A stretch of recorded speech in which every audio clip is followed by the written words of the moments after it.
नमस्कार दोस्तों, आपका हमारे चैनल में बहुत बहुत स्वागत है। अब तक आपने अगर हमारे चैनल को लाइक शेयर सब्सक्राइब नहीं किया है तो फटाफट सब्सक्राइब कर लें और हमारे वीडियोस के नोटिफिकेशन सबसे पहले पाएं।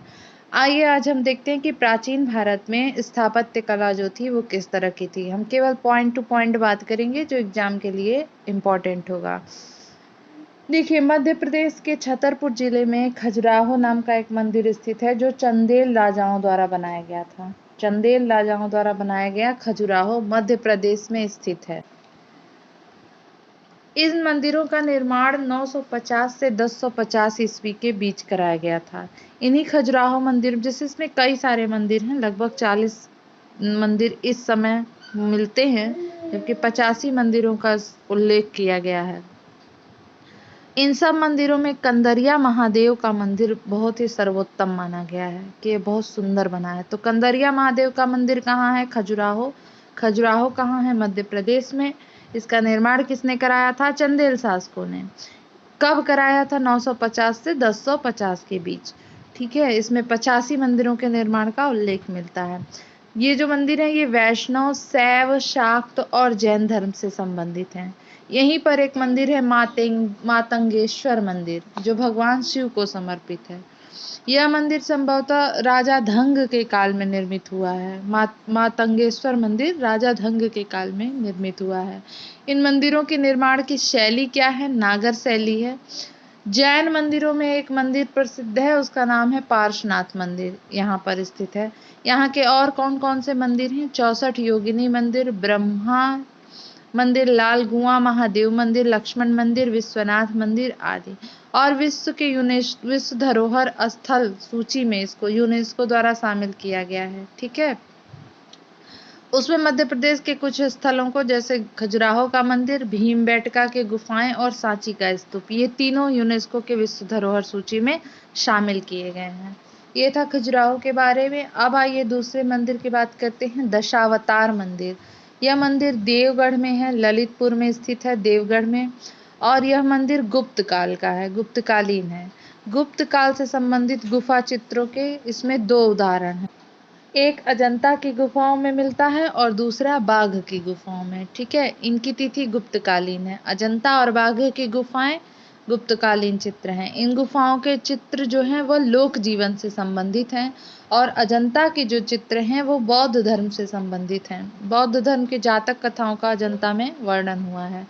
तीसरा देखते हैं, तीसरा स्थापत्य है माउंट आबू का दिलवाड़ा जैन मंदिर, जो कि संगमरमर से बना है और उसका निर्माण गुजरात के सोलंकी चालुक्य वंश के, जिसको चालुक्य भी कहते हैं और सोलंकी भी कहते हैं, शासक भीमदेव प्रथम के सामंत ने, जो भीमदेव शासक थे उनके सामंत थे विमल शाह, उन्होंने इस मंदिर का निर्माण करवाया है। माउंट आबू का दिलवाड़ा जैन मंदिर, यह मंदिर अपने नक्काशी और मीनाकारी के लिए बहुत प्रसिद्ध है। ठीक है, नेक्स्ट है एलिफेंटा की गुफाएं, जो कि गुफा मंदिरों का ये गुफा मंदिर है एलिफेंटा की गुफाएं, और इनका निर्माण राष्ट्रकूट शासकों द्वारा कराया गया है। ठीक है, राष्ट्रकूट शासकों द्वारा। और यहाँ से 5 गुफा मंदिर प्राप्त हुए हैं, जिसमें हिंदू धर्म मुख्यतः शिव से संबंधित मूर्तियां हैं, साथ ही बौद्ध गुफाएं हैं। और इन गुफाओं का निर्माण काल 5वीं से 6वीं शताब्दी के मध्य माना गया है। इस मंदिर की सबसे प्रसिद्ध जो मूर्ति है वह है त्रिमूर्ति शिव की प्रतिमा, जो बहुत ही फेमस है। नेक्स्ट है एलोरा का मंदिर, यह भी महाराष्ट्र के औरंगाबाद में स्थित है। अजंता की गुफाएं भी महाराष्ट्र के औरंगाबाद में ही हैं। एलोरा की गुफाएं भी महाराष्ट्र के औरंगाबाद में ही हैं। यह शैलकृत गुफा मंदिरों के लिए प्रसिद्ध है और इसमें कुल 34 शैलकृत गुफाएं हैं। ठीक है, ये अलग अलग कालों में बनी है। गुफा 1 से 12 तक बौद्ध, 13 से 29 तक हिंदू और 30 से 34 तक जैन धर्म से संबंधित है। 1 से 12 बौद्ध, 13 से 29 29 हिंदुओं के, 30 से 34 जैन। एलोरा का कैलाश मंदिर जो है वो सबसे महत्वपूर्ण है। कैलाश मंदिर एलोरा का महत्वपूर्ण है। द्रविड़ शैली इसके प्रसिद्ध, मतलब ये जो निर्माण है वो द्रविड़ शैली में हुआ है और इसका निर्माण राष्ट्रकूट शासक कृष्ण प्रथम ने करवाया था, कृष्ण प्रथम ने। ठीक है, नेक्स्ट है देखिए, पश्चिमी भारत में कुछ और शैलकृत गुफाएं नासिक, एलोरा और अजंता में मिलती हैं। ये सारे जो स्थल हैं नासिक, एलोरा और अजंता, ये सब महाराष्ट्र में है। ज़्यादातर नासिक की जो बौद्ध गुफाएं हैं वो बहुत विख्यात हैं और उन्हें पांडव लेणी कहा गया। पांडव लेणी, ठीक है, नासिक की गुफाएं। राष्ट्रकूट शासक के समय में देखिए ज़्यादातर ब्राह्मण धर्म का महत्व था, लेकिन जैन धर्म का भी इस समय बहुत अधिक प्रसार हुआ और जैन धर्म को राष्ट्र के संरक्षण भी प्राप्त था। उस समय जो इनके सेनापति थे, सामंत थे, वो जैन धर्म के अनुयायी ज़्यादातर थे। अब आए अजंता गुफाओं की बात करते हैं। देखिए अजंता की जो गुफाएं थी वो वाकाटकों के अधीन थी, ठीक है, वाकाटकों ने इसका निर्माण कराया। गुप्त काल में इसका बहुत विकास हुआ है। निर्माण इसका वाकाटक वंश ने कराया। अजंता की गुफा संख्या 16 में एक चित्र है मरणासन राजकुमारी का, जो बहुत ही फेमस है। इस चित्र की प्रशंसा ग्रिफिक्स, फर्ग्यूनस और वर्गीस जैसे विद्वानों ने भी की है। गुफा संख्या 16 को वाकाटक शासक हरिसेन के मंत्री वराहदे ने बौद्ध संघ को दान में दिया था, ठीक है। तो किस गुफा को बौद्ध संघ को दान में दिया था? गुफा संख्या 16 को। किसने दान दिया था? वराहदे ने। वराहदे कौन थे? वाकाटक शासक हरिसेन के मंत्री थे। अजंता की जो चित्र हैं वो तकनीकी दृष्टि से संपूर्ण विश्व में स्थान रखते हैं। इसमें अनेक प्रकार के फूल, वृक्ष, पशु, पक्षी आदि के और साथ ही सजावटों की, बुद्ध और बोधिसत्व के प्रतिमाओं की, इन सबों की जो भी जातक कथाएं हैं उन सब कहानियों का इसमें बहुत ही वर्णनात्मक रूप से चित्रण हुआ है। देखिए नेक्स्ट है पुरी का स्थित कोणार्क मंदिर। पुरी में स्थित कोणार्क जो मंदिर है यह सूर्य देव का मंदिर है और इसका निर्माण नरसिंह देव वर्मन प्रथम चोडगंग ने करवाया था। यह मंदिर 13वीं शताब्दी का है और इसकी एक विशिष्ट शैली है कि यह एक रथ के आकार में बनाया गया है। रथ, सूर्य का रथ बनाया गया है, पूरी तरह से चबूतरे बनाए गए हैं, सीढ़ियां बनाई गई हैं, 7 अश्वों की मूर्तियां लगाई गई हैं, घोड़े बनाए गए हैं, पहिए बनाए गए हैं। तो कोणार्क के सूर्य मंदिर को ब्लैक पैगोडा यानी कि काला पैगोडा भी कहते हैं। तो यह एक बहुत ही फेमस चित्र है, फेमस मंदिर है। नेक्स्ट है लिंगराज का मंदिर। लिंगराज मंदिर उड़ीसा के भुवनेश्वर में स्थित है। इस मंदिर की जो शैली है वो नागर शैली है और नागर शैली का यह बहुत ही सर्वोत्तम मंदिर माना जाता है लिंगराज मंदिर। इसका जो शिखर है वो बहुत ही आकर्षक है और उसकी ऊंचाई 180 फीट है। जगन्नाथ मंदिर राज्य के उड़ीसा के राज्य के पुरी में ही स्थित है जगन्नाथ मंदिर, और यह मंदिर भी नागर शैली में ही स्थित है। साथ ही मोढेरा का सूर्य मंदिर गुजरात में स्थित है और इसका निर्माण सोलंकी वंश के राजा भीमदेव प्रथम ने कराया था। मोढेरा का सूर्य मंदिर गुजरात में सोलंकी वंश के राजा भीमदेव प्रथम द्वारा इसका निर्माण कराया गया। अंकोर वाट मंदिर जो है यह एक मंदिरों का समूह है और इसका निर्माण कंपूचिया यानी कि जो इस समय कंबोडिया कहा जाता है, तो पहले इसको कंपूचिया कहता था।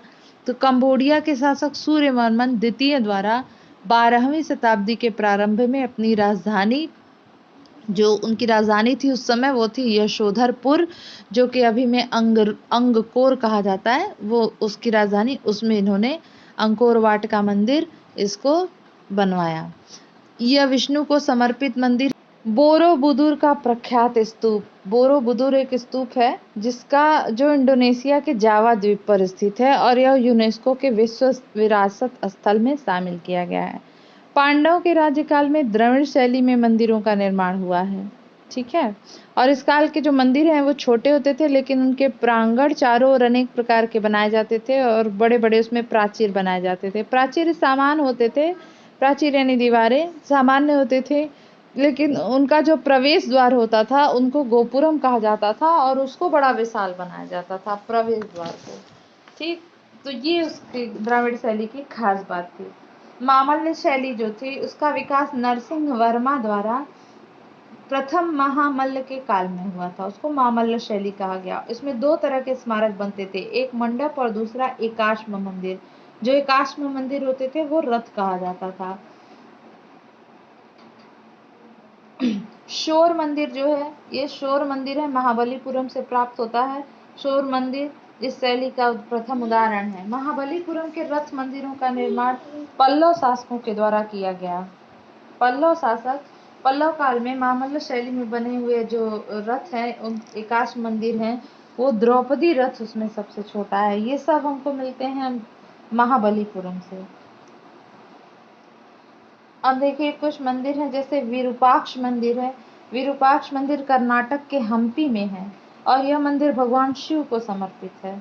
ठीक है। अब देखिए जो मंदिर स्थापत्य थे यह 3 शैली में बटे हुए थे, नागर, द्रविड़ और बेसर। नागर शैली जो थी वो समस्त उत्तरी भारत में प्रचलित थी। उड़ीसा के मंदिर जो हैं वो सब इसमें दिखते हैं। द्राविड़ शैली का प्रसार जो है वो दक्षिण भारत में था। दक्षिण भारत में बेसर शैली का जो विकास था वो नागर और द्रविड़ शैलियों का मिश्रण था। तो जो कन्नड़ प्रदेश थे, अंतिम चालुक्य शासकों द्वारा जो शैली यूज की गई कन्नड़ प्रदेश में, तो उसको चालुक्य शैली भी कहा गया। ठीक है, तो ये 3 शैलियां थी, साथ ही एक चालुक्य शैली एक्स्ट्रा थी। साथ ही पंचायतन एक शब्द है जो मंदिर रचना के शैली को अपनाता है। जैसे मंदिर रचना की एक शैली है जिसको कहते हैं पंचायतन, जिसमें 5 छोटे छोटे मंदिर बनाए जाते थे, एक मुख्य देवता के और 4 अन्य देवता के, तो उसको कहते थे पंचायतन शब्द। जैसे शिव पंचायतन, राम पंचायतन। बद्रीनाथ मंदिर में 5 मूर्तियां हैं जो बद्री पंचायतन के नाम से प्रसिद्ध हैं। राजस्थान के उदयपुर में जगदीश मंदिर शिल्पकला की दृष्टि से बहुत ही इम्पोर्टेंट है और यह मंदिर भी पंचायतन शैली का है।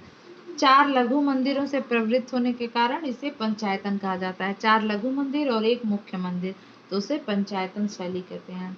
नैमिषारण्य एक तीर्थ है जो उत्तर प्रदेश के सीतापुर जिले में स्थित है। यह भी बहुत ही प्रसिद्ध रहा है और इस यहाँ पर भी आपको छोटे छोटे मंदिर दिखाई देते हैं जो बहुत ही फेमस रहे हैं। तो ये कुछ प्राचीन भारत के हमारे स्थापत्य शैली के कुछ उदाहरण थे। अगर आपको अच्छा लगा हो तो प्लीज़ लाइक शेयर सब्सक्राइब करना ना भूलें। Thank you.